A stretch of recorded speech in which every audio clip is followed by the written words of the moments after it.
Friends, welcome to Arya सोशो academy. आज कुछ और क्वेश्चन आंसर की हम लोग यहाँ बात कर लें, जिसमें क्वेश्चन नंबर 1 है, समाज का दो प्रकारों में वर्गीकरण अर्थात लोक एवं नगरीय किसके द्वारा किया गया है।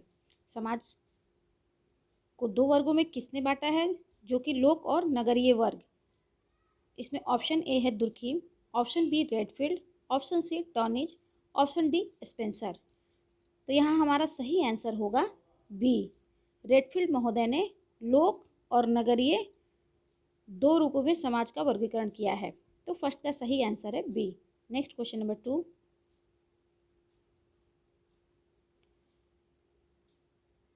द स्ट्रक्चर ऑफ सोसाइटी पुस्तक का लेखक कौन है। बुक का नेम दिया है the structure of society. A है Max Planck, B Malinowski, C S M Lipset, D Marion J Levy. तो इस बुक के राइटर हैं D Marion J Levy. Levy महोदय ने यह बुक लिखी है द स्ट्रक्चर ऑफ सोसाइटी। 2 का सही answer D. Next question number 3, Collins का अध्ययन किसके नाम के साथ संबंधित है। Option A Majumdar, option B S C. Dube, option C G S. Ghurye, option D K M Kapadia. तो यहाँ हमारा 3 का सही आंसर है C G S. Ghurye. Next question number 4, निम्नांकित में से किसने यह प्रस्तावना प्रस्तुत की कि ज्ञान की स्थिति बदल जाती है ज्यों ही एक समाज उत्तर औद्योगिक युग में प्रवेश करता है और संस्कृति उत्तर आधुनिक युग में प्रवेश करती है।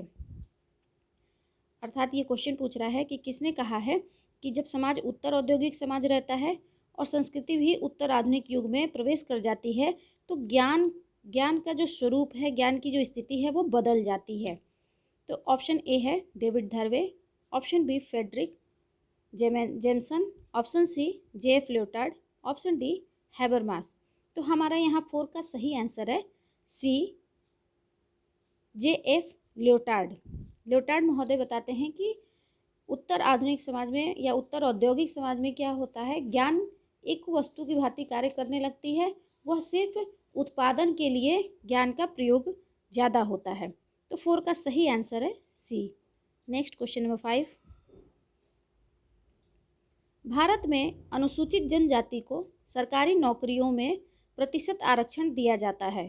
अर्थात आरक्षण में एसटी लोगों को कितना प्रतिशत आरक्षण मिलता है। ऑप्शन ए है 15%, option B 2.5%, option C 2%, option D 7.5%। तो हम इसका आंसर है 5 का डी सही answer 7.5%। Next question number 6, Panchsheel उपागम का प्रस्ताव दिया गया है।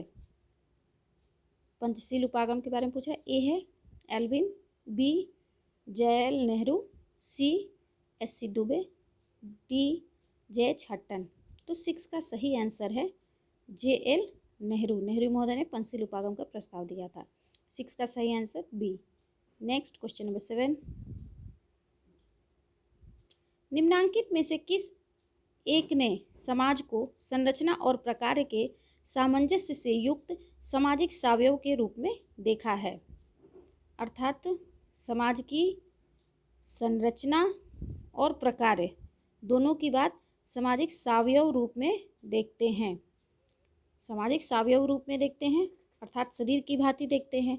ऑप्शन ए है Auguste Comte, option B Malinowski, option C Emile Durkheim, option D Herbert Spencer.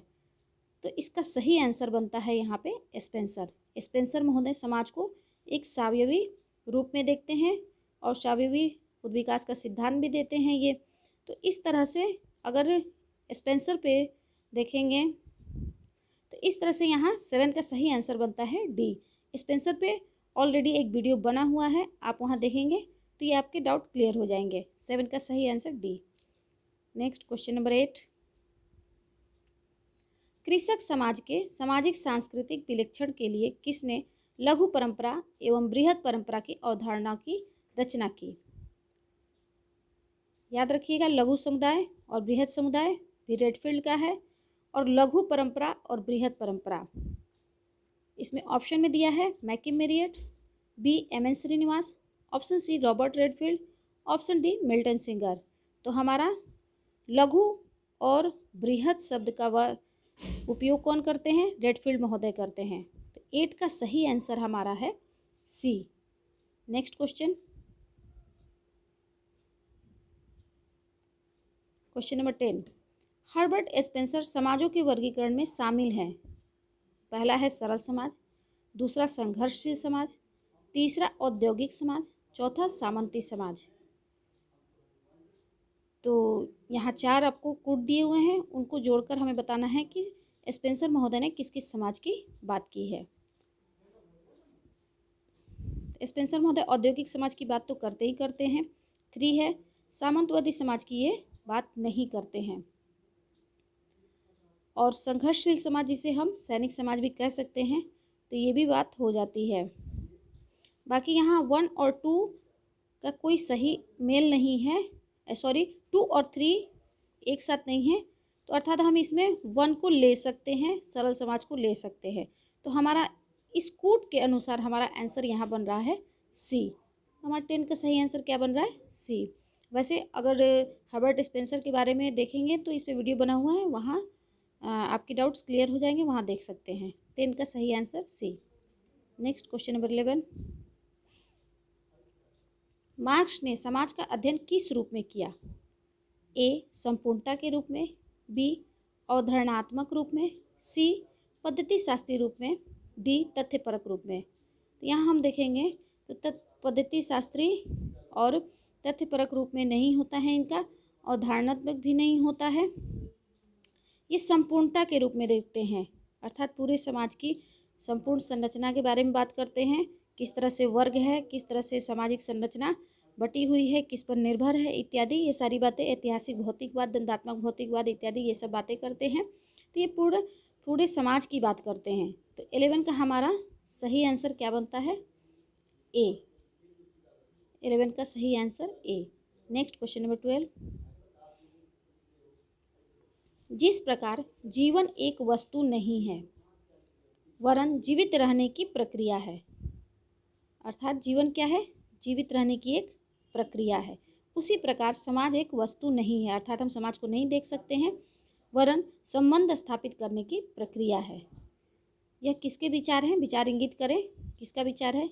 ए है राइट, बी बटोमोर, सी र्यूटर, डी इंकल्स। तो हमारा सही आंसर है ई वी र्यूटर महोदय के ये विचार हैं। 12 का सही answer C. Next question number 13।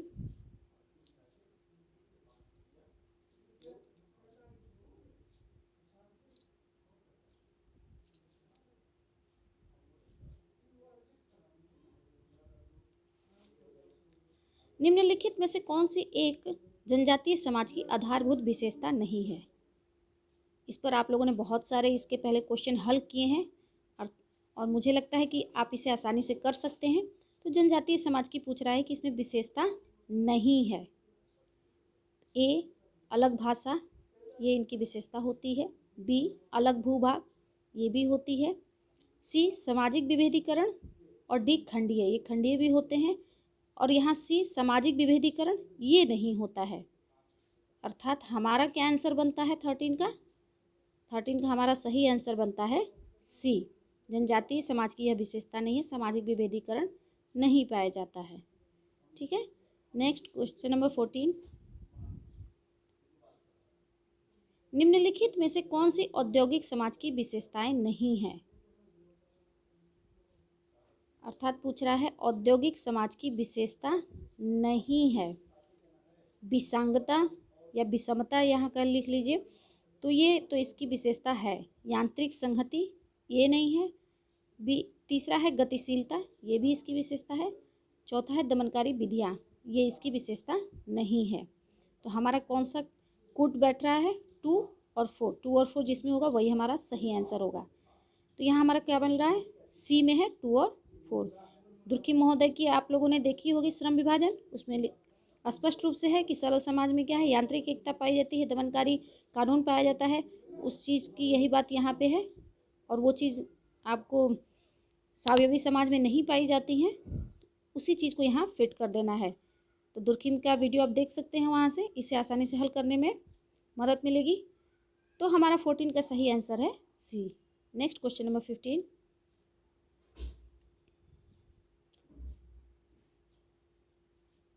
निम्नलिखित कथनों पर विचार कीजिए।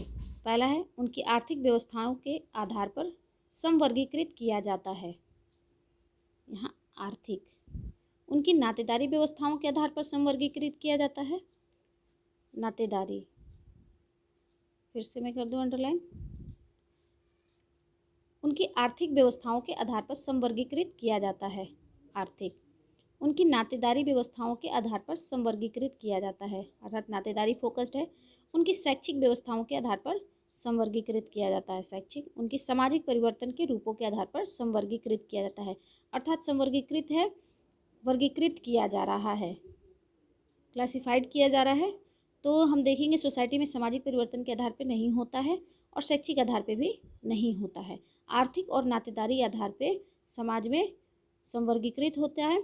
तो हमारा 1 और 2 जिस कूट में होगा वो हमारा सही आंसर होगा। 1 और 2 किस में है, 15 के बी में है। तो हमारा क्या सही आंसर बन रहा है, बी। 15 का सही आंसर बी। यहाँ हम लोगों ने इंपॉर्टेंट क्वेश्चन आंसर को देख लिया। आई थिंक ये आप लोगों के लिए हेल्पफुल होगा। Thank you.